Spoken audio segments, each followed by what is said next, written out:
Ramogi TV.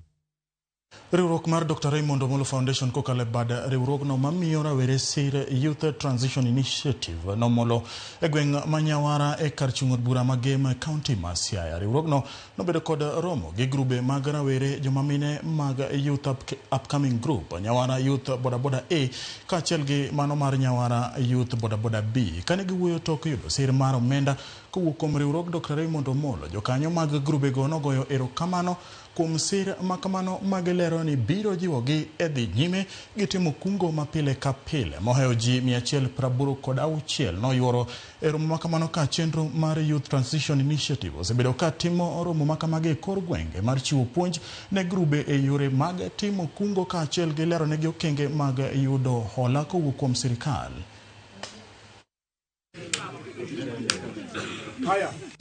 Sama jotelo puonjo tawinjo kama betie kom ka juoka tugre ka wacho ni kumantie kura sewuoke kendo nyaka wabed gi maendeleo.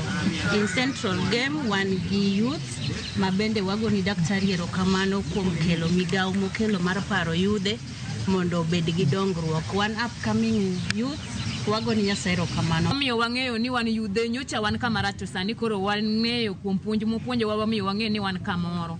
Koro gima damed kwayo Dr. Raymond Omolo ni mar mondo mi oparwa kaka wan yudhe, mar mondo mi yud kaka dang' okonywa mondo wawuoge kama nyo wantie mondo wabed kama chielo. No med tingo badwa malo to med parowa kaka wan yudhe, ko parowa kamoro achiel to riwa para achiel to duogo parowa kendo mar mondo mi wabed kama chielo.